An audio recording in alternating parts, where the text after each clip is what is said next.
videos where you have an officer basically.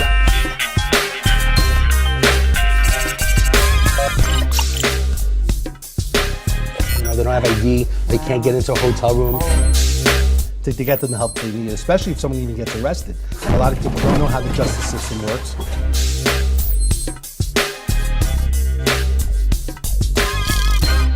But I want someone to actually know them and know that it's legit. 30 years. I started out as an investor first. I would, in general, be wary of the storefront psychic.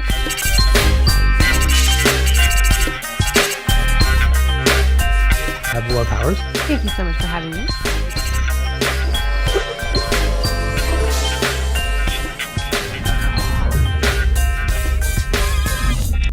Hey everybody, this is David Kohlmeyer, the Problem Solver. Thanks so much for joining us today, Thursday at 6 p.m. Again, every single week we are bringing amazing people with experiences, experts, people that want to share information that can help solve a problem. Today, as usual, we have some great co-hosts as usual. I can't shake them, but they're here with like the three black ninjas. We have Laura Powers here. Hello, great to be here. Thanks, Laura, as usual. Then we have Gentille Dr. G here. Ninja. The ninja. Hello, everyone. Gentille is here. And then we have an awesome guest, which today. I'm excited to basically have him on the show today, is Chhun Alexander. Hello. Thanks, Jordan, for joining us today. Yeah, thanks for having me.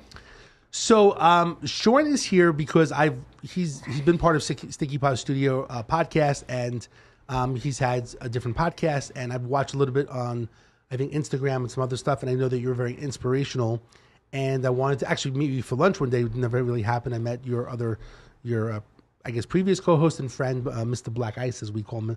Black Ice is science. Mr. Black Ice, which is science, and the dating expert guru. I know that you normally can talk about dating and so on. I think we've kind of covered that topic in regards to dating, but we could bring that thing up as well. It's up to you guys. Gentille's always looking for advice. Always. Oh, okay. Yeah, I need a lot of advice. She needs a lot of help. We're trying every single week. Laura has several husbands in different states and countries, so she's good. I don't know. I'm sorry or good for you. I don't know. I also, you have to remember, I don't think you can believe anything that Dave says. I don't believe a word that Dave says. I'm ready to go. This guy told me to be here early and he was late. It's true. Right? You know, if I tell people to be here like at 5:30, it's perfect because most people are late. The last girl that was here, which you know, Christina Lauren, you know Christina? I told her to be here in time, and she ran out of gas. And she was literally over here with someone who was running to get gas so she could be here on time. But she was on time because I told her 5. So it worked out perfectly. So long story short, I wanted to bring you on, to talk a little bit about yourself, and maybe I think that you'd be a good person for inspiration, and I know you could talk about business and so on. So anyway, tell us a little bit about yourself. Inspire us, please.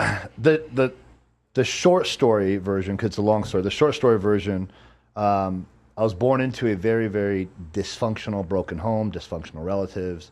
Very abusive. My father used to beat the shit out of me growing up. My mother was abusive. My sister that's right above me was abusive. That kind of set me down a hole of being super depressed for 18 years. I became a full-blown fucking drug addict, doing cocaine, LSD, or acid for those that don't know what LSD is, and smoking weed 7 days a week, 24/7. I didn't even know what being sober was for 5 minutes. For pretty much almost 10 years of my life to just kind of escape from my reality. At the same time, my oldest brother and oldest sister, they have a chronic illness, so I pretty much watched my brother die. He's deceased, God rest his soul. And then I attempted suicide a few times towards the end of my wrath of drug addiction. And then, my final attempt, God spoke to me and was like, it's not your time yet. Wow. How old were you when you started drugs? 12. Oh, my goodness. 11 and a half, really. In the States? Yeah. I was born in the States. Yeah. Okay. Born in the States, born in California. And then, that final attempt for me, it was just okay, I don't trust mom, I don't trust dad, I don't trust my siblings, I don't trust my family. Everyone's a fucking piece of shit. I had shitty friends. I was like, you know what? God said it's not my time yet, so at least I got to take a chance on myself. And I just said, okay, how am I gonna do this without relapsing? Because I already knew the stories out there. Everybody that tries to get sober, whether it's from alcohol or drugs or pills or whatever, somewhere along the line they relapse because they're too depressed or whatever the fuck's going on. Are we allowed to curse on here? Yeah. Yeah. Okay. And It's a multi-language podcast. and so for me, I was like, okay, I got to reverse engineer this thing. Like, I got to go from these really unhealthy, toxic, fucked up behaviors and habits and completely reverse engineer that. So, one, I made a deal with the devil and basically said, if I relapse, I'm going to eat the bullet next time. And I knew that I was being honest with myself, and I knew that I would. And so that scared me enough to never relapse, because every time that I wanted to, because I had a withdrawal or I was just kind of having a moment, I was reminding myself, like, you're going to eat the bullet. So better make the right decision. And so the first thing was I dropped out of college, and it was like, okay, let's just focus on getting mentally and physically healthy as possible and as aggressively as I can be. So started to study nutrition, exercise, just for myself, and then I started to study psychology and human behavior, just so I can, again, learn more about me and understand what's happening. And I also learned, which no one talks about this, and I've been in battles with therapists about this, trying to understand why you're fucked up while you're fucked up is not going to work. It keeps you fucked up. That's why people have therapists for 12 months, 24 months, 3 years. It's like, why do you have a therapist still? Like, why are you still not good? And it's like they're not teaching you or educating you on how to just start creating better habits, get around better people, change your environment, start getting healthy, start eating, start exercising, go outside, get around successful people. Stop worrying and focusing on why you're so broken, because you're so broken that you can't comprehend and understand why you're broken. So let's forget about that for now. Let's just get healthy, get in a better mental state of mind. Once you're in a better state of mind, now let's travel back in time and understand why you're so broken. And that was my process. And so, once I unpacked all my shit and realized, like, once I hit like that 2-year, 3-year mark, I was like, okay, I think I got this under control. And then my life just changed from there.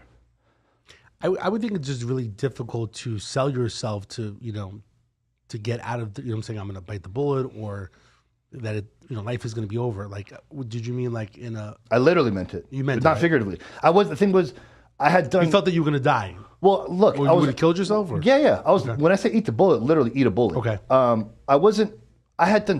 When I say 7 days a week, 24/7, I was literally doing cocaine, acid, and weed 24/7, 7 days a week. And on the weekends, I would add in additional things to just cocktail into the mix to get me even more high. So like I would add in shrooms or ecstasy, or mix it all in together. So I was either going to end up in prison or end up in the grave anyways. So the fear of dying didn't exist. Like, I wasn't afraid of death at that point because I had nothing to lose.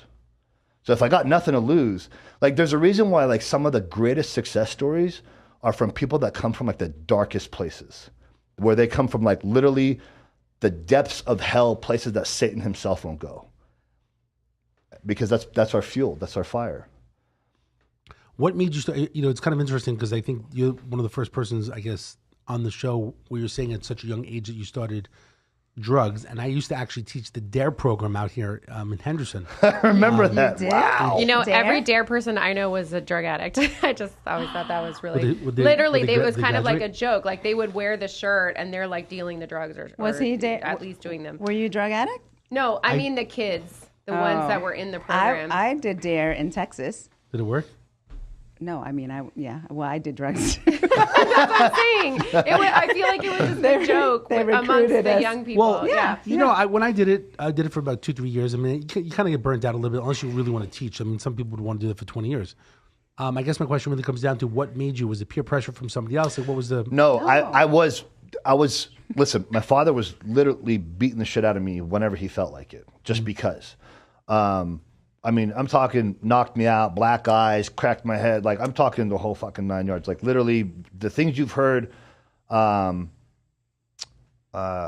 talk about his father, like, it's almost identical story. Okay. So between that, my depression, and, watching my oldest siblings have to go through this chronic illness where they can't walk, they can barely speak, they can't feed themselves, they have to go through a facility. My brother's got to get fed through a tube in his stomach.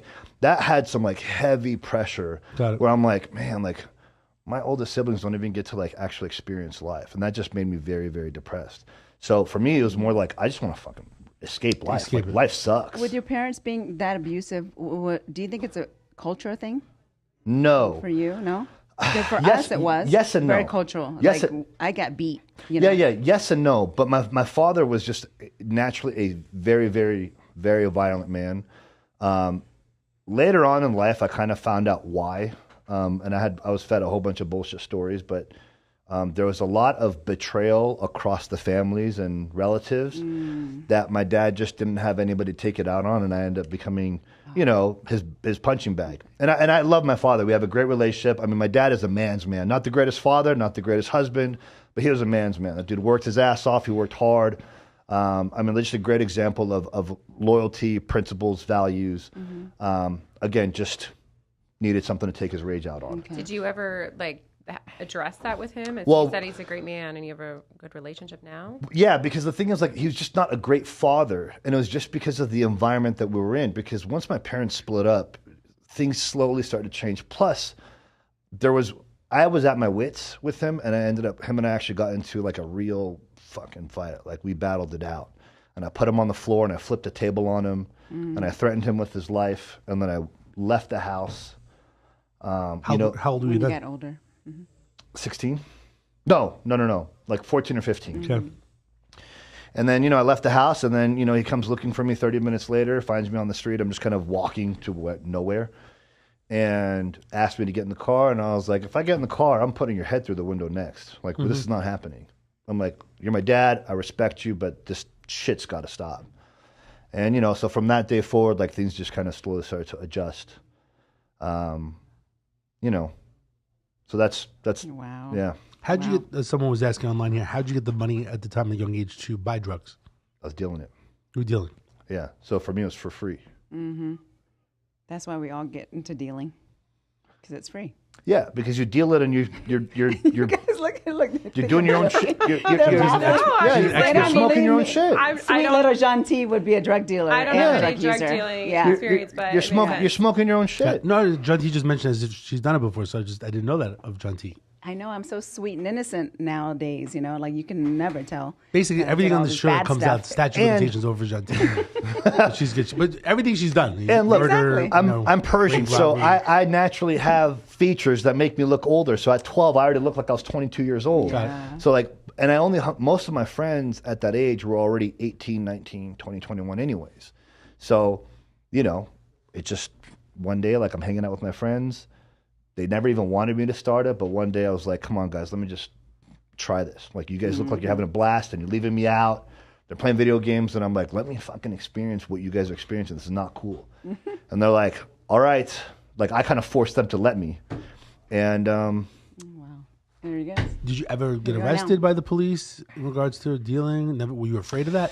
no, I got in trouble through school because I got caught. And then instead of actually having to do any time or whatnot, I ended up going through a military Marine boot camp for 6 months. I fucking wrecked my ass a little bit. How was that? It was just, look, you got to wake up early. You're going through the boot camps of what Marines are putting you through. We're being trained by staff sergeants and, lieutenants and, and this was for 6 months. So kind of gave me some discipline, but I didn't stop. I went right back to drugs because I was still dealing with my shit. I think your story really highlights that it's very rare that someone gets an addiction problem when there's not some kind of trauma, it's really, the addiction I think is more of a symptom of a deeper issue. Elaborate. What do you mean? That people don't get serious addictions unless they have trauma or correct. something really serious underneath that they're trying to cope with. Yeah, because we're trying to run away. We can't just treat the addiction without addressing whatever is going on. No, because our reality is so messed up that it just gets to that point where it's why would I want to live in my reality? It's almost like taking the blue pill. I don't want to live. I don't want to live in reality. I want to escape it because Not life Viagra, sucks. everyone. Yeah, because life. Blue pill. She researched that earlier, by the way. But no, life just sucks. So you just want to run away from it. And at that time, being high as a kite and hallucinating 24/7 was way better than having to live my reality.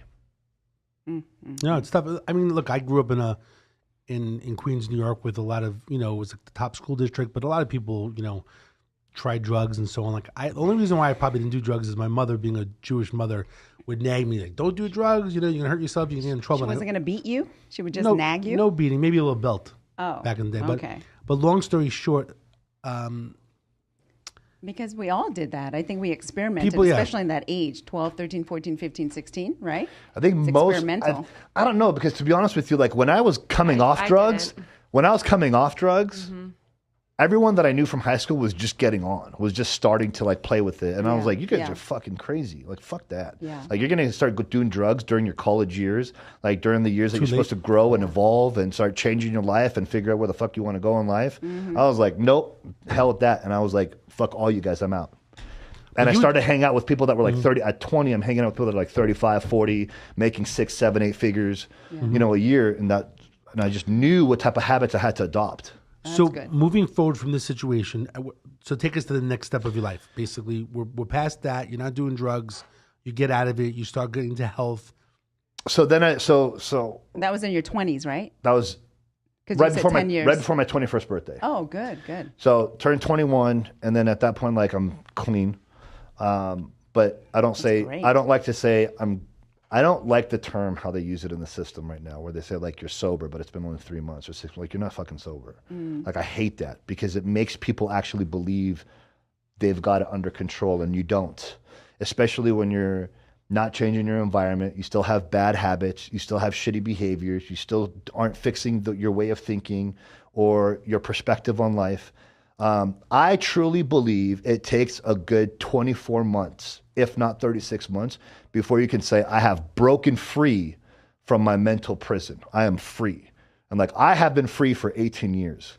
No drugs, no fucking alcohol, no bullshit parties, no bullshitting around with stupid people. I don't like sloppy people. I don't like people that don't have their life in order. Like, I just don't fuck around with that. That's amazing at 21 that you had that realization. I had to. I didn't have a choice. That's amazing. You know, so like, but besides, by that time, you know, as most people are getting into clubs and partying, and all that, I already did all that shit. Yeah. Like, I'm 16 years old, look like I'm 30 years old, got the beard and everything. And so I had the full experience. So for me at that point, I was like, okay, cool. Time to get healthy, become successful, make money, build a business, you know, experience what healthy relationships are like. You know, so as it changed my life, I went into fitness coaching. And I did that. And then I wanted to experience more in other industries, because I just wanted to increase my skill sets in life as much as possible. So I stepped away from that temporarily while still coaching some people, and I went into financial advising, and I was a financial advisor and insurance agent for about 4.5 years. Did that. And then towards the end of it, I realized I'm working with some unethical shitbags. And I was like, fuck you guys. And I left. And then I went back into fitness coaching, became very successful there. And then that kind of turned into me becoming a coach for fitness coaches, where I was restructuring and remodeling their business plans and how they're, you know, how they set up their contracts, how they work with their clients, how to make more money. Because like, I was a trainer that was making $200 an hour, and you weren't allowed to work with me if you didn't commit to 3 times a week minimum, and you signed a 3-month or 6-month contract. Otherwise, you weren't getting on my books. And people were like, how the fuck are you doing this? And I was like, well, because while most trainers are treating their business as a side hustle or as easy money, I was treating it like a real business. So contracts and everything were included, all like legalized, written by my lawyers and all that stuff. So then from there, I was like, okay, I have some good skill sets, and I've built some health clubs as well. And so then I then I got into mental health coaching, and then from there I evolved into like actual like full-blown business coaching for people in any industry, really. I was just explaining to him, like, what are they doing? What's their structure like? Why are they stuck hitting walls? And then through that process, I'm a silent investor in a couple restaurants. I got a couple other business ventures that I'm partnered up with. And are you in the fitness world? Do you do competitions and stuff? Used to. I stopped in 2016. Yeah? Oh, okay. You know, we had somebody that was here for bodybuilding, was a female, and we were surprised that, you know, we asked her if she uses anything. She was like, straight up, yeah, I use steroids. What's your thoughts in regards to that? Because even I remember when Laura asked the question, like, I thought it's illegal. And she's saying it is illegal, right? Yeah, because like, well, in Olympic sports, obviously, she's it is. doing. So I didn't know about. What is it called again? Bodybuilding. Was it Olympia? Olympia. And she was saying she was using steroids, and she was saying, I already forgot. She was saying it's she was on the show. She was on the show. Who was it? What's her name? I don't even know. You don't remember I'm your horrible. own So guest. bad. Chase. That was, you know. Embarrassing. Don't look at me. A lot of drugs. So many people come through. A lot of drugs when I was a cop. We can barely remember our own names. It's all good. Okay. Sometimes I forget. I'm like, who's So this guy? what's your question? It's all good. So Steroids. steroids. What about it? She was. I already forgot. Did she say it was illegal? No, Is she it- said said that it it was fine. was allowed. It was She said fine. It was fine. allowed, It like, was people In the do allowed. actual competition world, it's legal. Yeah, But I thought it that wasn't. surprised me. I was really didn't. No, there's Depending upon what. there's natural bodybuilding and then there's not Unnatural? natural. Not natural. Okay. It wasn't natural at all. Well, and the thing is, like, look, when you get into like competitive bodybuilding and you really It's the want only way to get that large. Well, it's not even large. Like one, it's taking your physique to a certain level when it starts to peak out. But secondly, like if you really want to, Show a picture. I'm sorry. Chelsea Dion. Is that the name? if you really want Yeah. to get into like the actual like true competitive side, use you have to step over to the dark side a little She bit is, because yeah. like I can tell you like when your body maxes out, but you know you want more, Yes. that's the next step. Do you mind? She placed like 13 is- in the Olympia this year, this past year or something. I'm surprised you don't know her. Oh, she's massive. No, I don't. I don't. Here's the thing. I don't give a shit for bodybuilders. I dislike most of them. Oh, okay. I mean, as people, Yes. personality, or okay. Yeah, because all they talk about is food, bodybuilding, Yeah. relationships, girls, dudes. Like the next show. Well, It's just boring stuff. It's superficial. But you never There's- you just said it. That's exactly why. It's their whole life is revolved around superficiality, and I don't Right. care for that. You don't like Right. that. You're superficial. Gentille likes a lot of superficial men. I and do we're trying to not. keep her away from the superficial men. Whatever. Like No, on they're very, very billboards. sweet. They may seem like they're superficial, but that's because you don't Well, know. what are you defining as superficial? Exactly. I always joke around to say that she's dating all the guys in the billboards. If you see the billboard, she's dated one of the That's guys. that's my That's my her Bumble. MO. Yeah, but That's my Bumble. well, hold on a second. No, but I still want like, what's your idea? What's your idea of superficial? No, I just like the Billboard's money, my the Bumble. cars, like you I know, like that shit. yeah. I guess just portraying an image that you're not, right? Well, that's Maybe- just, well, maybe that's really being. good. Can't Well, hold on a portray if they're second. not. Well, hold on a That's it, second. right. That's being fake. That's not being Yeah. super. Yeah. That's That's completely Like making believe different. you're Superman when you're not. Yeah, Like, that's being you're just a lawyer. that's being fake. You know what I'm saying? You just went to school. You became a lawyer. You're not a superhero. You're not saving lives. You're not jumping out of a helicopter. They could You're not be. Batman. They could be. Unless on Halloween. Well, they could be. They could be So- donating. Yeah. Yeah. They're yeah. Go on. Yeah. Don't judge. You don't know. I shouldn't judge. It's all good. I'm Yeah. gonna defend. No, I mean, anybody no, here. there's cops You that lose their definitely don't. lives, right? Basically on the street, you know, that's Those a are the true real hero, heroes. right? Like No, those are the real heroes. you know, cops, firemen. Those are the real saving heroes. lives, not some lawyer that's, portrays himself to be like some superhero. But anyway, that's another All story. these lawyers portray themselves to be superheroes. That's not true. Not all of them. Not all of them. We're not going Oh through that my list because I know a God. few of them, and I'm not trying to Yes. put anybody on blast. So- but I have Yeah, a few. exactly, I have a few right? lawyer friends here that are really good friends of mine that I love and respect too. That Yeah. don't portray that nonsense either. Yeah. So my question to you is, for yourself, you're a big guy in general. Have you used just natural When supplements? I competed, yes. But am I on testosterone replacement therapy right now? Absolutely. Because when I did drugs from the age of 11 and a half to 20. I fucked up my natural hormonal system growing up during my years of maturity. So I had to go to HRT Did you ever OD? a couple times, Oh. but not hard enough. One of my attempts of taking my life was I actually tried to OD, and instead I just got really fucked up. That lasted for like You're 3 like, days. I need it more.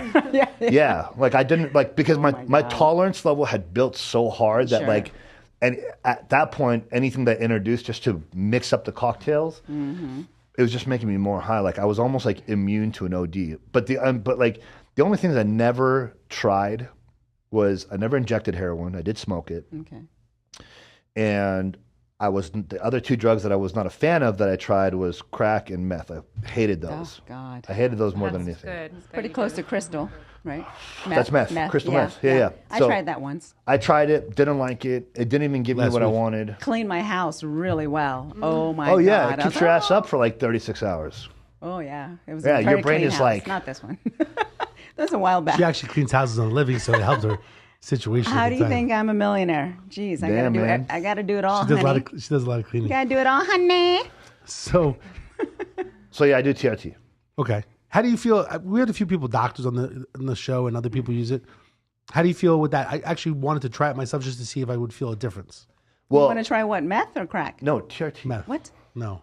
Hormone replacement. Hormone therapy. replacement.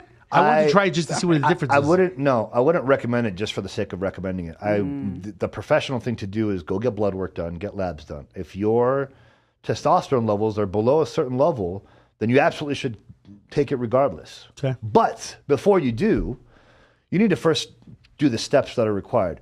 Get healthy, eat healthy 5-6 times a day, go work out 4, 5, 6 times a week. First, max that out, and then Need it, right? yeah, because here's the thing: Dave's for a not lot of doing people, that for a one. lot of It's people, easy just to take the shot. doing it. because that's not going. It's not going to serve you the way it's supposed No, to. I understand. Get Plus, healthy. here's Makes- the it's thing common too. sense. Here's the thing too: like when you start to actually change your lifestyle and your habits, and you get healthier, that naturally will increase your testosterone levels and your growth hormone levels anyway. So it's not everyone needs to get on it, but a lot of people will use it as a quick fix or as an excuse because they want to get on drugs, because they want to get jacked faster, whatever it is. And here's the thing too, I didn't even touch TRT until my body was tapped out to the max naturally, and my testosterone levels were still low.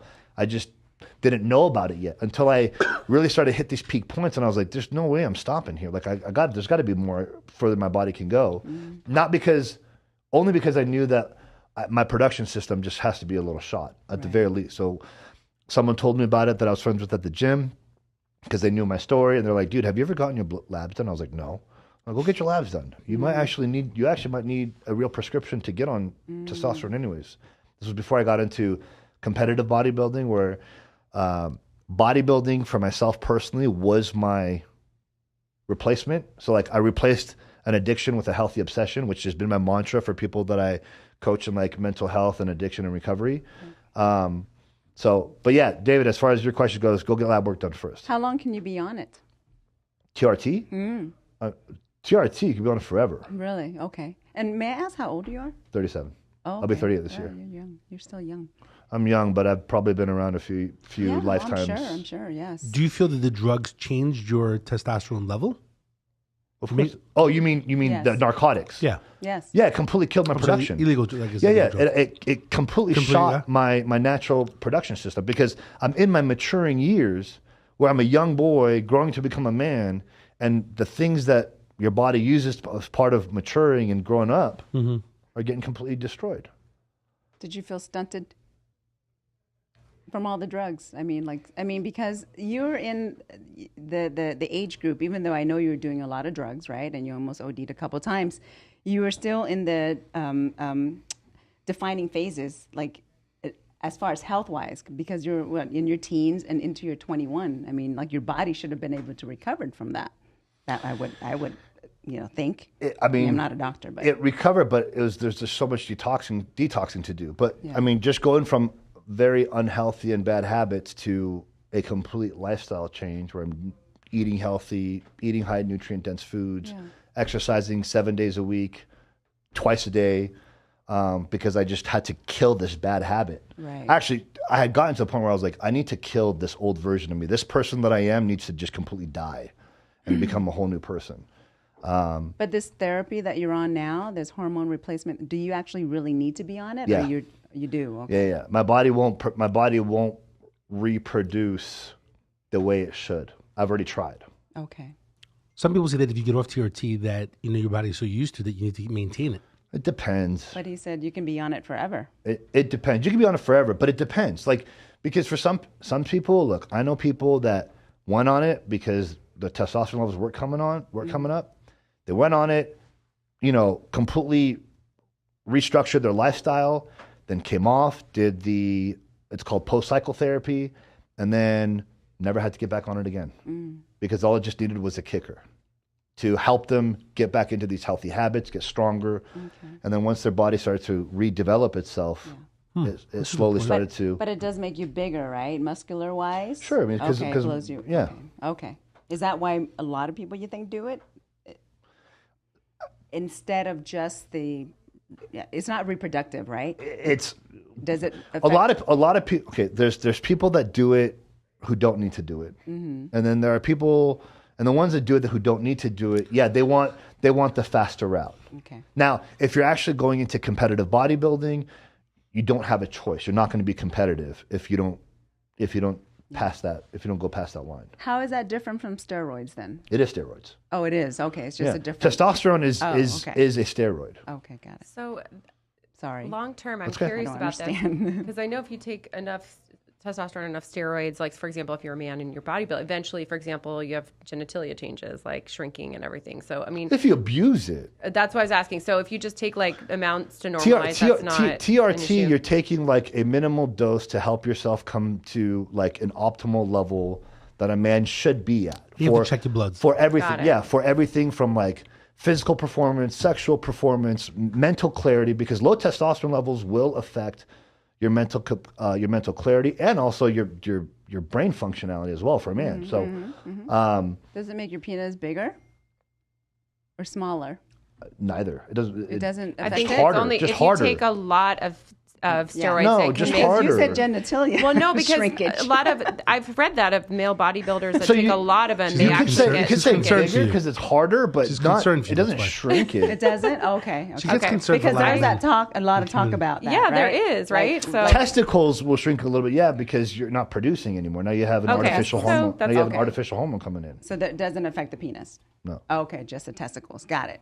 Okay. For women, Check. it affects Check. the clit. yeah, it makes it apparently. look like a. This is why you're makes here it look because you're bigger, trying to apparently. help a lot of people understand. Well, that's what that gal told us, the bodybuilder gal. She said that it does. Yeah, they're bigger. fucked. Yeah. You're gonna have you got to find a man that doesn't give a shit about that. Well, there's men that like both, so Are it's perfect. You're saying for women it's more difficult because it changes. Yeah, because look, like They might come easier. besides that, like a guy doesn't want a woman with Laura, a, what do you think about with that? Jonesy? There's guys. I'm just going to step back from this There's part of the guys that conversation. want that. Yeah, but those are weird guys. Yeah. Those are weird. There's a lot of weird guys that tell Hold you on. what. Those are weird, and this kind of goes into what you guys spoke. Those are weird beta feminine men that don't give a shit about that. That shit is weird. No real masculine alpha male is going to be okay with looking at a crooked, fucked up pussy. You know what I mean? You know what's interesting? You know what's interesting? I'm thinking to myself in the future, how do I cut like a show like this to TV? Like with all You this, don't. you know what I'm saying? We Like can. We This can. you It's can't. like, This topic you can't. Not this part is not Come appropriate. on. Yeah. No, I'm just thinking. We got to 'cause put this out into the world I because don't- people need to these know. things, you can't put on TV. Like though. here's the thing: for women who go into bodybuilding, they have to accept like real bodybuilding and start doing drugs. They have to accept the fact that they might have a hard time finding the type of guy that they actually want. Oh man, I don't know, honey. There's a lot. Yeah, weirdos though. I know. There's a lot. But Yeah. the thing is, Lots of I mean, them. as long as there's a match, I feel like it's fine. Yeah. Like if This you girl know, that was on- people like No, correct. If there's a match, no. Right. I'm not saying there isn't. Yeah, there's a lot of them. I'm not saying there isn't. I'm just saying it does make it challenging. The girl that was on the show, she had a man. The man was here, and they seemed like they actually had a nice relationship in No, that's general. fine. They and both bodybuilders and stuff like that. And that's so- fine. There are guys, But it's probably rare to. I don't know, maybe not rare. either but- that or it's going to be within the same world. Man, I've seen some macho guys that I never would assume or even think that they would even cross the line, Of what? and sexuality wise, what they were into a lot. And, A lot and they of- surprise me Yeah. for sure. Like I'm traumatized myself because of some of the men that I've met over the years that shocked the hell out of me. I'm like, oh, You mean that go from liking women to men? Is that well, what you're yeah, saying? but there's that middle phase too, with just transsexuals or whatever, or if you have two appendages or whatever, then they're into that too, or they're very experimental. It's just that that's that's look. I'm That's totally traumatized. Listen, I don't care what anybody says. That's a mental illness. By the way, one of our new super fans said all Gentille cares about is the penis size. Is that true? Size does matter, baby. Yes. Size does matter. Yes. So that's one of our If a girl one of our new says super if a fans. girl says it doesn't matter, she's just lying. Just letting you know. By the way, the reason Men with, too, actually. with TRT in general, my wife was saying or someone was saying about balding hair, and what was the other one? I guess it was the shrinkage in general. That's Laura was concerned about that one. what you just said. Has to do with. I just was curious. I'm not saying I was concerned Listen, What about about it. what about What- balding? What that's more genetic DNA. So it's not the TRT because there was a judge that I know that was really yes. No. It is, but from again, doing that's it. just based on how your Got DNA it. is. Like for me, like both my parents have full head of hair. My dad's 83 and mom's 72. Like they have full Most head Persians of hair. are known for having a Yeah, good head so of hair. so that's not good. Like, dude, my hair. I get a haircut. I just got a haircut yesterday, and it's already grown out. Like I have to get a haircut every 7 days just to keep it clean. Like balding is not going to be. So again, it's whatever your genetic DNA is. If you do bald, yeah, it might enhance it. So you don't look like you have a lot of hair on your body, though. I remove it. Unless you. I remove it. Oh, you wax it. Yeah, Oh. or shave. Oh gosh. Okay. Yeah, that's cool. I was like, that's cool. Oh, God. goodness. This is my entertainment for the week. So what are you doing these days? I know that you're for business or helping people be successful, which I don't think we really had anyone on the show. What do you do for people these days as you're a consultant? So I do fitness coaching still. That's like my main thing, but I also do like mental health and recovery coaching for people that are struggling, whether it's depression or drugs or alcohol or just in like a really bad place and don't know how to get out. So I guess you could call it like almost like an elite mindset coaching. But then I also do business coaching where like literally they'll like bring their business to me and it's like, I can't get past a certain point. Like I can't get past $500,000. What the fuck is going on? And I'll make them open everything. And I'll find holes and gaps in their execution and like, you know, holes in their business plan, you know, what they're doing throughout the day, throughout the week. Are they even like maximizing their time? I got people that come to me and say like, I need a second income. I can't get past this. I need to make more money, da, da, da. And I'm like, are you even maxing out your main hustle before you want to even start a second hustle? Because if you're not, you're going to fuck up the second hustle anyways. Like, what's the point? Why not just go all in, balls to the wall, get a mentor, get a coach like myself, and let's restructure what you're not doing or what you are doing, and so where your time is actually being maximized. A lot of people would say like a coach, you know, doesn't really work, doesn't help. I guess it maybe keeps you more accountable. That's right? ignorance. It depends on the person, I think. That's I mean, ignorance. I'm all for it. I've never had a coach. To not listen. Anybody who says mentorship is unnecessary is ignorant and stupid, and has set themselves up with limitations. That doesn't make any sense. If there are, I mean, can you do it by yourself and get to mega millions? Yeah, absolutely. But then you're going to take the harder and the longer route. Like, why would you not want to align yourself with someone that's at a pinnacle where you want to be, is doing what you're doing, what you want to be doing, and then pick their brain, pay them for mentorship, get coached by them for 3 months, 6 months, 12 months, and get the meat and potatoes of how to take some shortcut. Like, those are real life cheat codes that can actually take you to a whole nother place in a shorter time span. And that is the job of a coach, is to help you do what we've done in less time and minimize your margin of errors and minimize your trial and error phases. I think coaches are amazing, and it's like, yeah, why would you go it alone if you can hire someone that's going to help you? But also sometimes I think there's a bad rap because there's a lot of bad coaches out there, and or it's a poor fit. Maybe I see some people hire a coach that's like, wait, it's not at the level where they are. They may need something earlier level, lower level. Correct. Like, don't hire a big business marketing coach if you just started your business and don't even know what you want to do. Correct. I mean, there is, well, the way you said it from what I'm hearing is you said, like, don't hire a coach prematurely.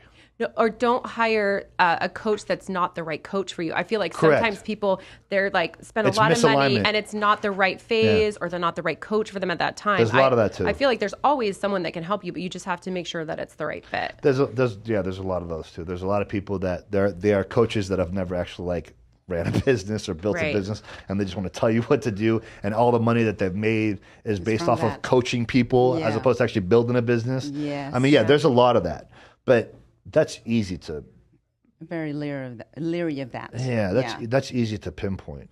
What are a few things like people that are, that are working for somebody in general, like they have a career? What are some things that they can do to basically improve, I guess, their financial situation when they're working for somebody? What would be some tips? I mean, right out the gate, the first thing I'm going to say is budget. Like, because from my experience, one now for what I do, but also back when I was a financial advisor, is 99% of people, which is why there's only 1% of people that are making over a certain income, is like they just have poor spending habits and they don't budget their expenses. They just kind of go spend frivolously. As money's coming in, it's going right back out the door. Like, that's the first thing, because you need to put yourself in a position where you have discretionary income. And the question is, what are you willing to sacrifice to change the quality of your life? If we're talking about changing the quality of your financial life, what are you willing to give up? Are you willing to give up the extra date nights? Are you willing to give up the fucking car you shouldn't be paying for? Are you willing to give up all these extra expenses and have a budget where you're like, you have to cook food at home, you're not having these extra spendings where you go for coffee runs every day and all this other random shit. Are you willing to put yourself in a position where you can put aside $500, $1,000, or $2,000, $3,000 extra a month, or getting rid of the car that you don't need, that you're paying $1,500 a month on, to open up some discretionary income, slowly start a side hustle, get a mentor or coach that can help you advance this so that eventually it can replace your main job. But there's just so much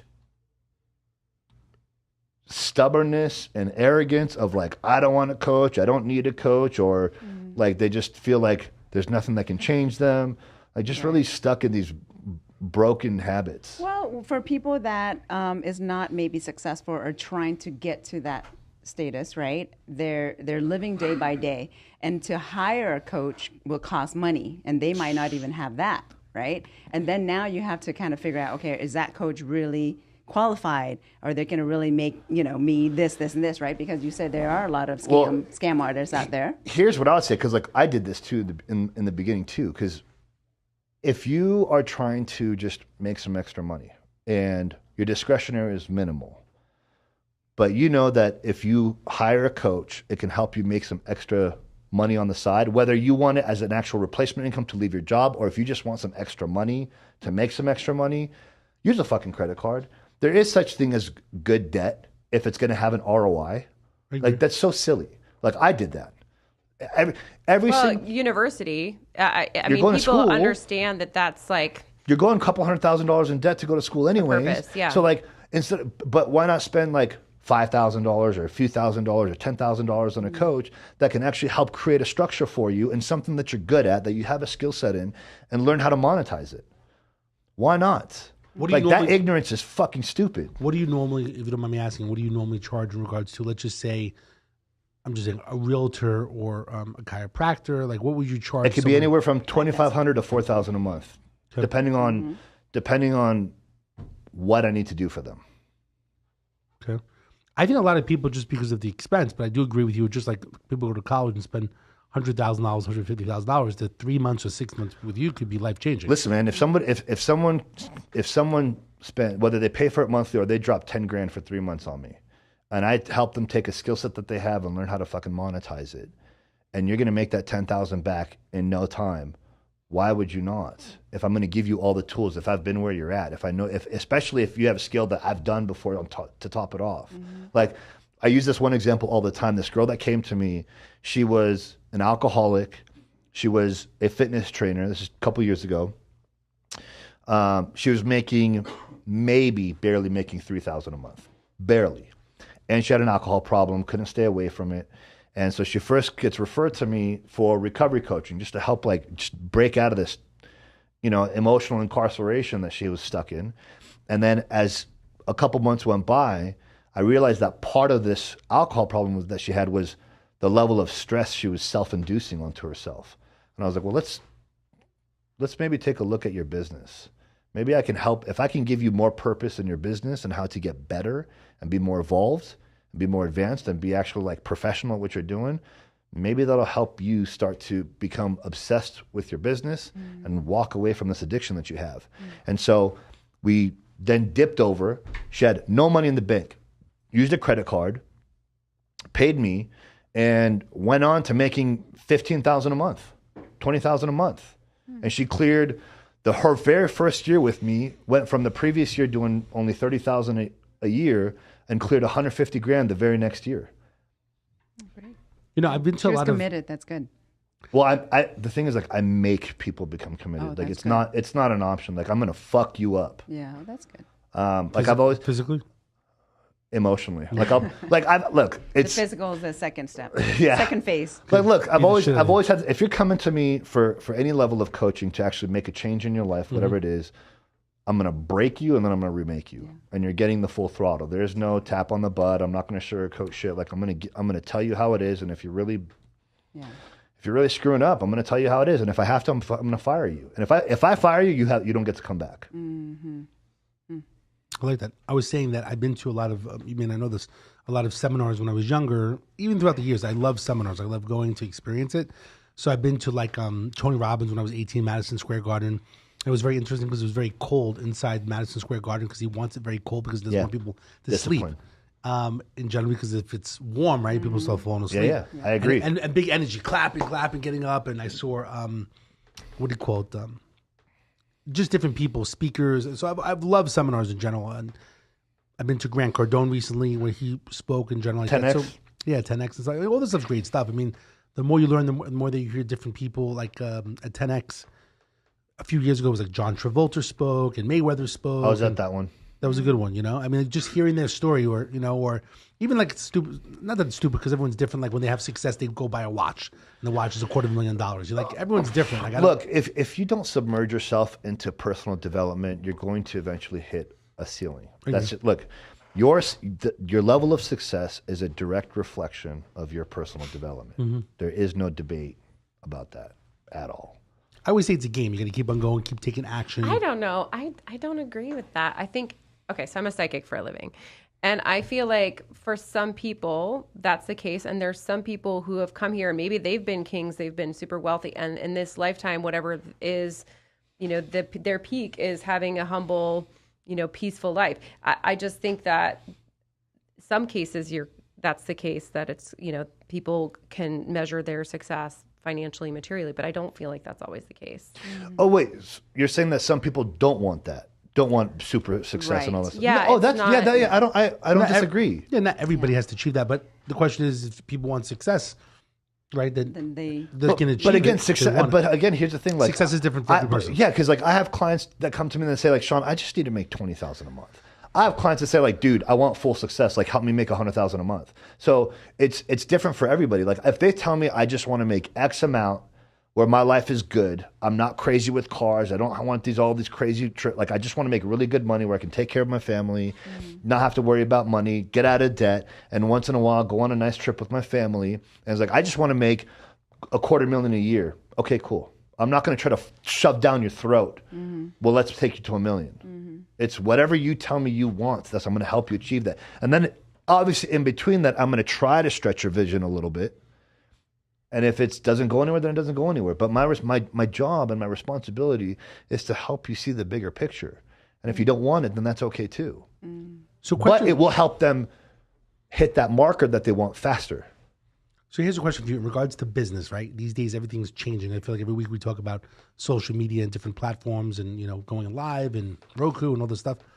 What businesses would you say that people should be investing in or looking into or researching? Like, what do you think in today's world? Like, where is it at? Like, what should we be doing? I want to make $1 million a year. Okay. What should I be doing? Like, where is the cannabis business is a great business, even though it took a massive hit. It only took a hit because a lot of the money that industry made this last couple of years was off of stimulus money.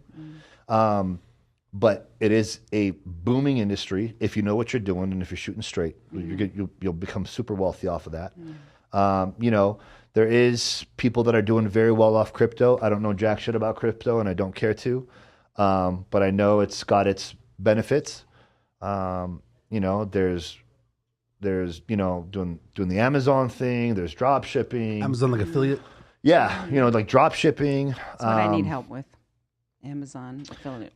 If you know how to do the real estate game, that's always going to be a thing to do. If you know how to flip houses, or you know what, if you don't know anything about it but you have the money, then just find someone that's doing it and be an investor with them. Like I got a friend of mine, one of my oldest friends. He flips houses like regularly, and he's always giving people an opportunity to, hey, I'm opening up a window. You want to invest with me and make some money? Like, you don't have to do shit. Just put in the money. I'll promise you an ROI when the house sells. Like, you can do it that way too. There's so many things. There's so many things. That's what I do on occasion. Right now, regardless of what's happening economically, right now is also the best time to get prepared to make more money than you can ever make in any time of history. And why is that? Because you think what goes up must come down and vice versa. Like once it's down, and the thing is, like, if you prepare yourself, like let's say pivot. If you pivot and prepare yourself right now while everything is going downhill, you're going to be very well set when it takes off. Mm-hmm. And here's the difference this time around. There's not going to be a middle. You're either going to become super wealthy or you're going to be struggling. So there's no middle ground. So what do you project over the next 6 months to a year? So what do you project? Real estate. I think real estate is going to take a fucking hard hit for another 6 months to 12 months. But you can position yourself. Some people disagree, but you can position yourself to do very well. You're just saying when you believe that the home values will go down, and it's a good time to buy. I think home values are still going down. Everyone says something different in regards to that, but it's a different time, and when the government gets involved, it also depends on the market too. What market you're looking at. The people that sometimes are writing these articles from whoever knows where, the bumfuck Egypt or whatever, they're not in the real estate market. Now, every real estate market is different too, right? Depending on the city and the state. Yeah, and that's right? what I just said. Like the market matters. Yeah, exactly. But even in Las Vegas, you have people that don't do it on a regular basis that says, "Oh my God, I know it's gonna go down." I'm telling you what I see. I'm in real estate and I do a lot of flips and stuff. I figure that. Yeah, so I know it, and I'm telling my people, this is the right time.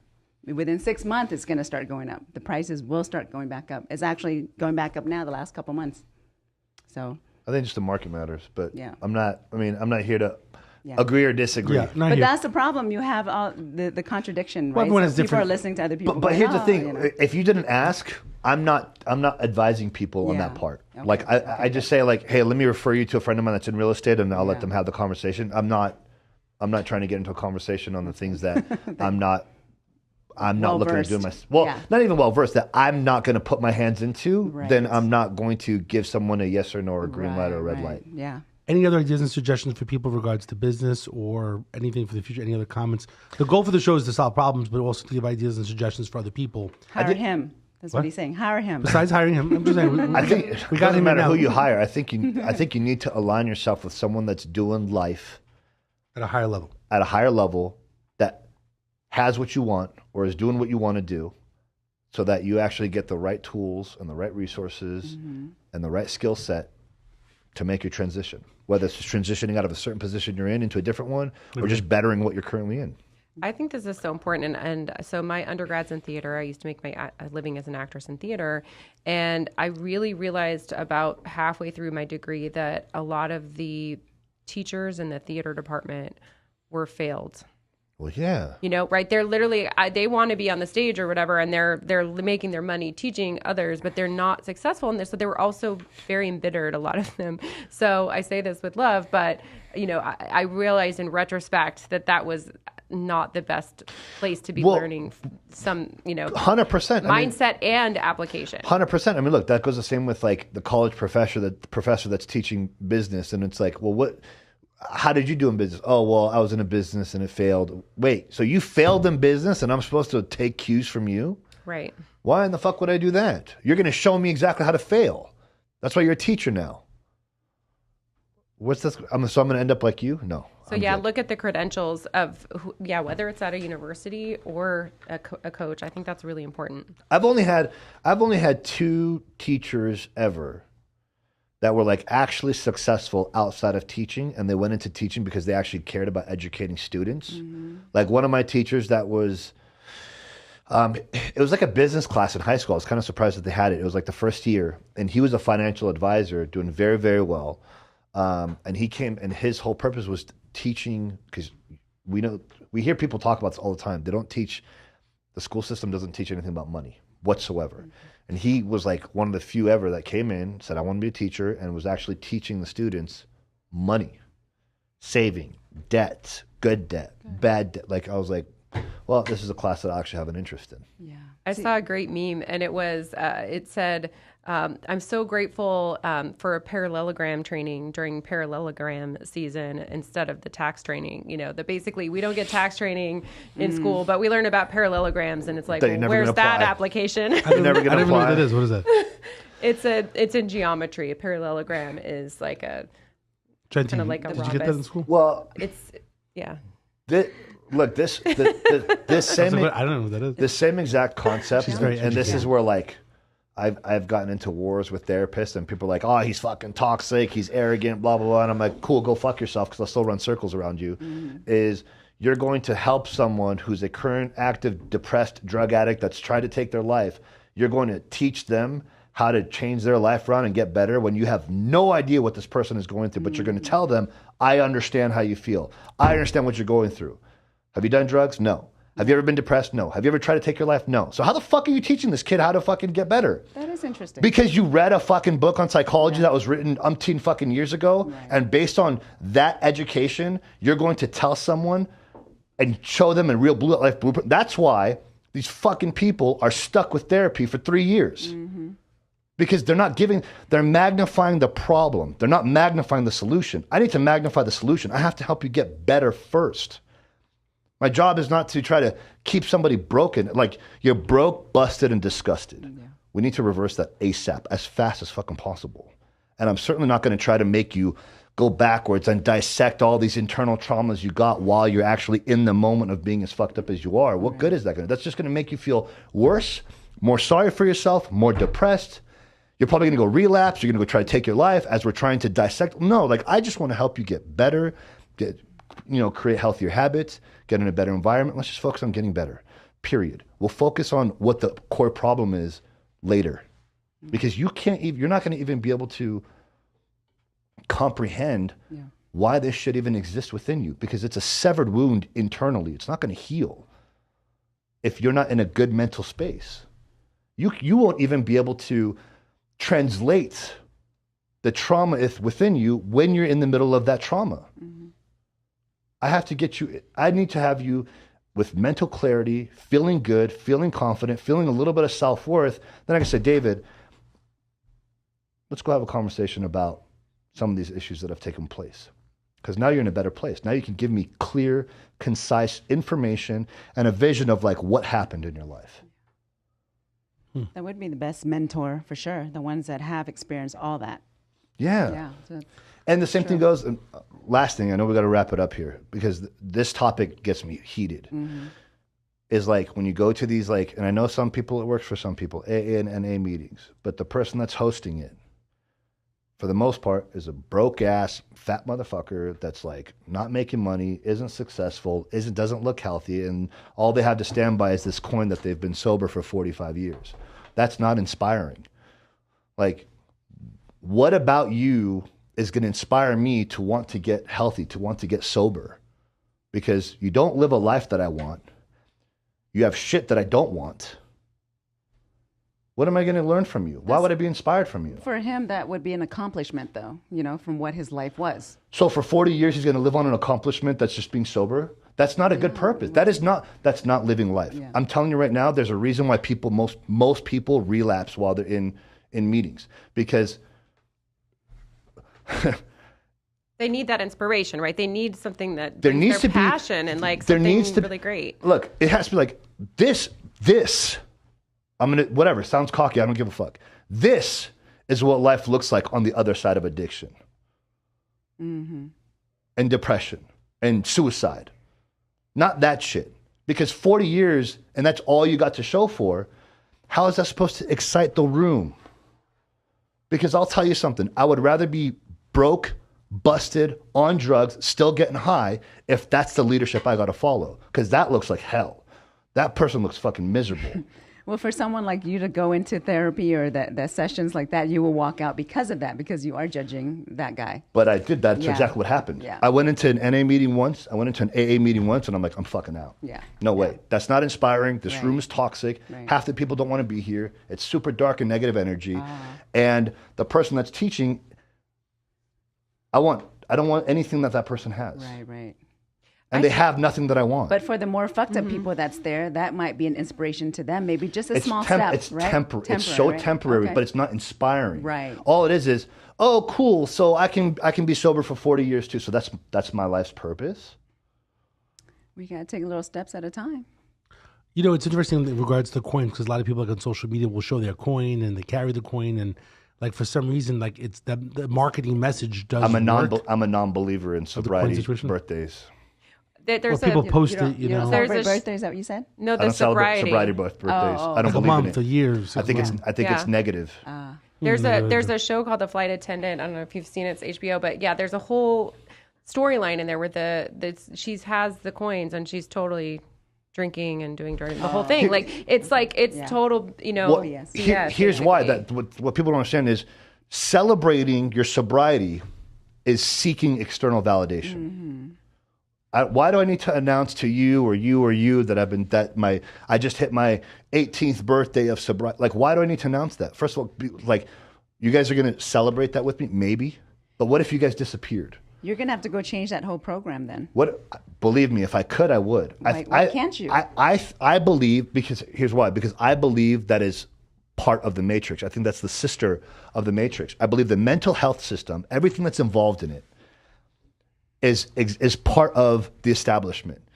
Keeping people broke, busted, disgusted, fucked up, and codependent on all these systematic things versus, again, promoting health, nutrition, exercise, alignment, mentorship, get around successful people. Like, they don't talk about that stuff. Because if the only reason why I did was because I was at my wits and I knew that I had nowhere else to go but up. So I had to take a chance on myself. That was the only reason why I even found a way out.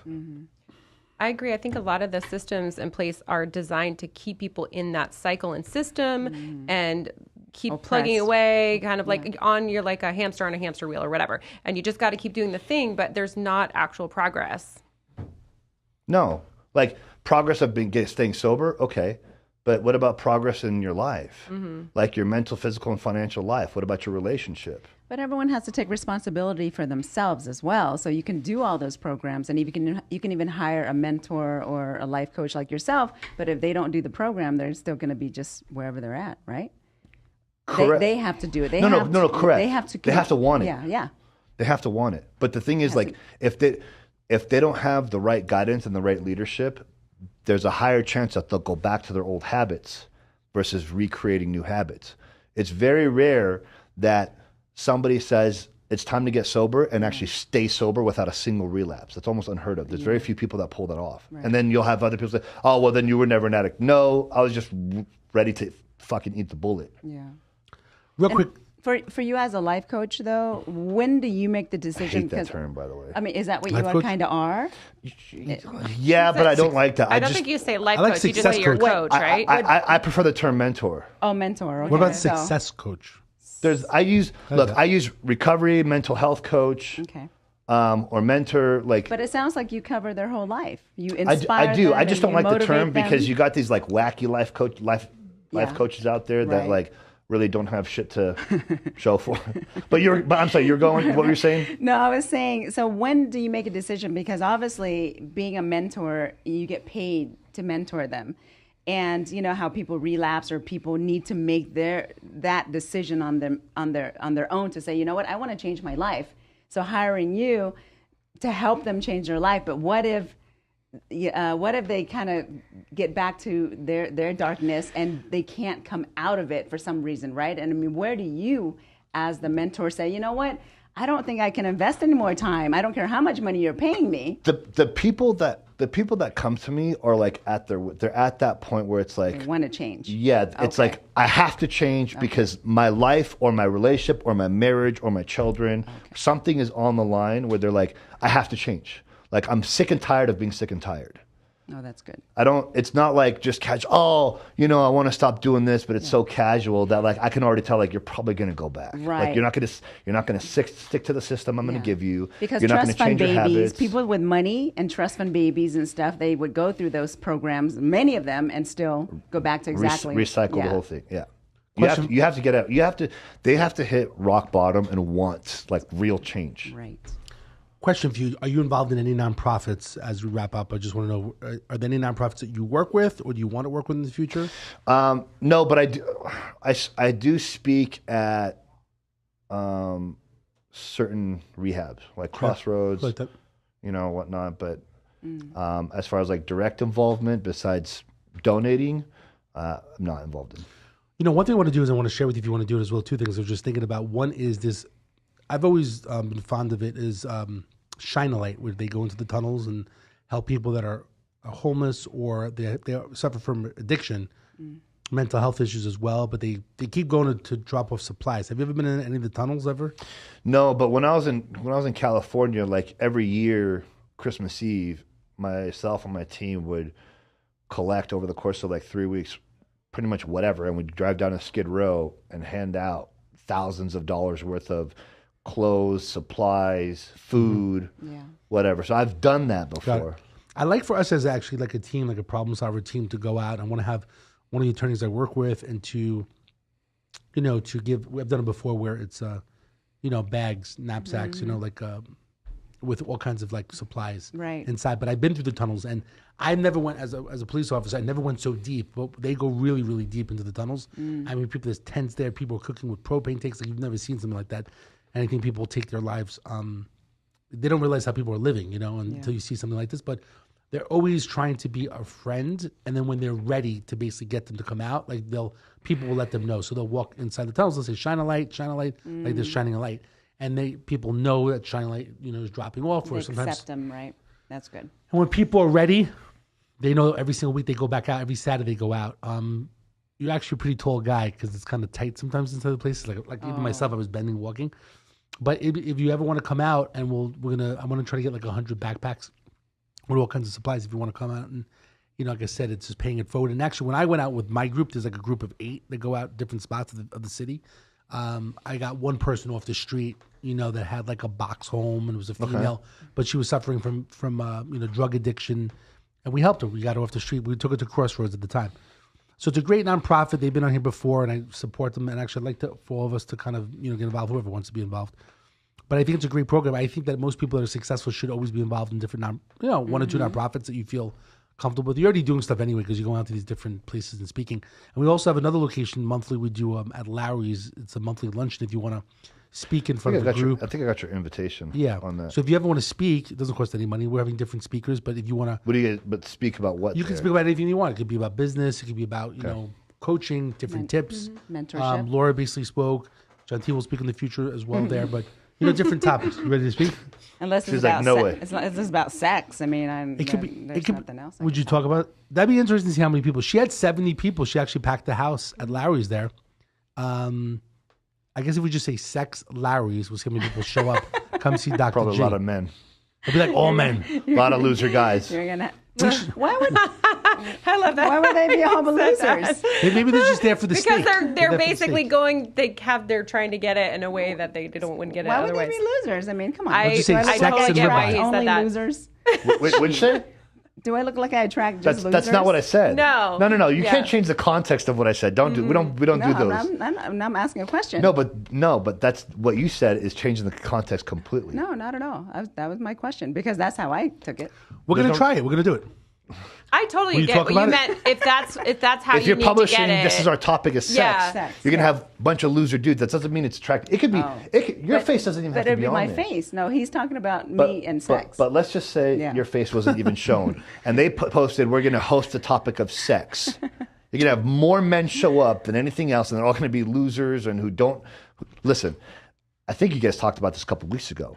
Like the most dangerous men on the fucking planet are people that don't have access to any, that don't have sex. A lot of them get violent and they get That are sexually deprived, that don't know how to speak to a woman, that don't get in. Like those are the most dangerous men. What's wrong with you, So Dave? can I just ask? Because I feel like loser is such a charged word. Would you ever say that you were a loser in your life? It's quiet. Yeah. I'm just asking. Yeah. Because it's such. It was just funny with quiet. It's with silence. Yeah, in the very beginning phases when I was like doing drugs, like hardcore, yeah, and then as I got a little older while doing drugs, then I met other girls that were like into the same shit, and it changed. But like for a little bit, yeah. I just was curious. Yeah, we've all been a It's loser. an interesting huh? question. Yeah. Anything else as we wrap up? Anything else you want to share? Do we miss anything? Any comments? Any ideas? Suggestions? The goal again. The problem solver goal is to help solve problems. I mean, you're talking about a lot of different things. Honestly, help I and think so on. I think most people need to come to a revelation and a conscious understanding that most people are willing to die before they're willing to change. And if you don't reverse that, you're going to live a very difficult, struggling life. You're going to be miserable in some shape or form. And I'm also going to say that like men need to learn how to take their lives back. They have compromised way too much.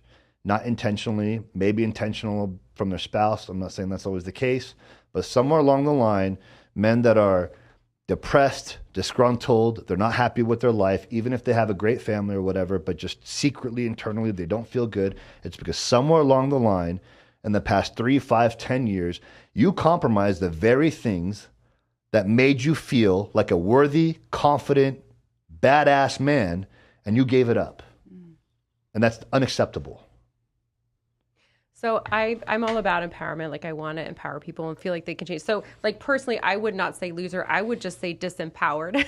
I understand why you say loser. I'm just straightforward. But I think that, you know, the truth is if whatever term you use, you can go from that bottom like you did and like build it back up. And... Yeah, you have to listen. You have to want to. I'm all about. You have to want to improve the quality of your life. You have to be able to be open, honest, and truthful with yourself, have a conversation, and say either my mental, physical, or financial life or my relationship life fucking sucks, and I need to make a change, and I need to stop repeating the same bullshit cycle that I'm in, stop hanging around the same losers that I hang out with, and get around people that are actually doing well in the area that I'm suffering in. The bottom line is great stuff. I mean, I think people need to hear it. It's very, you know, just very open, very raw. Like, basically, people need help. Look, here's the thing. Get help. The reason why I do like a slap in the face of reality check, and I just say it as it is because sugarcoating things is exactly why our world is where it's at.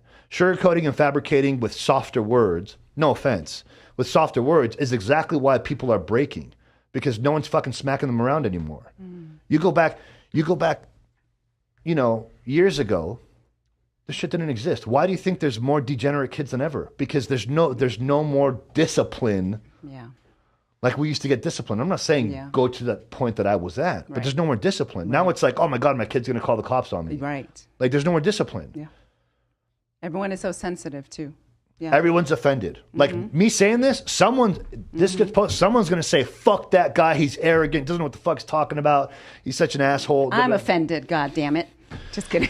You know, like that's ridiculous. Got it. People are, Well, you're right. You're right, though. Well, I appreciate you coming on the show and sharing some wisdom in general, and hopefully different people can take some different positive vibes from you in general and basically change their lives. If you have questions, you can always DM me. What's the best way? What's your handles these days? Go to my Instagram. It's Sean_P as in Paul_Alexander. Okay. Awesome. Anything else? Any other? Are you on TikTok, Facebook? What are you on? I am, but Instagram is the best one. The Okay. best one, yeah. All right. So We're too old for TikTok. I hate it. I'm starting to use it. Because I have to, because it's the number one thing that people well, use. it doesn't really have an algorithm. But other than that, like, I'm not a fan. Everyone's on it. What do you think about the Chinese thing about TikTok? What about it? You know, I mean, what about it? What about it? She's concerned that people, you know, The Chinese are learning about. Yes. You mean the having access to personal information? Yeah, because Listen. the party is the one that owns it now. Yeah, but you know the what? Communist Yeah, Party. but you know what? Listen. Everyone already has our information in some shape or form. Instagram's already been hacked. We've all been hacked. People have our information. It's just a matter of if they use it, when they use it, are they going to use it? It doesn't make a difference anyway because Joe Biden allows the balloons from China to come in anyway. No. So I mean, whether it's in the internet or a balloon, I think collecting data. I think people are overthinking it because give whether it it's to 'em. whether it's the Chinese that has access to our shit or the U.S. that has access to our shit because they Russian, do. yeah. Because the U.S. has access to everything on Facebook and Instagram, your credit cards, your personal. They see everything. They have everything. So I mean, it is what it is. What are you going to do? Just like not use do stuff, a platform that's going to be beneficial to you because one entity. There's that choice, to not use it, right? Yes. Good. So sure. I feel like Gentille can keep you here for another 2 hours. But I appreciate your, Thank you for I coming. appreciate your wisdom and I appreciate you sharing your experience. I know that you went through a lot of hard things. I think a lot of people do, but I really appreciate you sharing because I think people hear your story and hopefully they can gain some strength from your story and improve their lives. And if they need to get in touch with you for consulting, I think it's great stuff. And I know we'll continue to talk and help other people as well, different ways. So thanks so much, Sean, for joining us. Thanks for having me. I appreciate it. Sean. Thank you. Thanks, Laura, for co-hosting, and thanks, you. Gentille, for assisting co-hosting as well. So anyway, we'll see everybody next week. Every single Thursday, the goal is to help people and have great people like Sean, sharing their life stories in general. So if you have a problem, you can call the Problem Solver at 702-999-1111, 702-999-1111. That's nice. And then the police is 911. Damn. 999-1111. You got a good number there. Go on. For the Problem Solver. And then you go to the problemsolver.vegas. If you have a problem, you can enter in the problem. You can remain anonymous, phone number, email, whatever we can do to help you out. The network of the Problem Solvers have different people, even like Sean here. Now he'll be part of the Problem Solver network. So if people need help, right, we can refer people to you. And Legitimate help. Legitimate help. So again, thanks so much. We'll see you next week and be safe.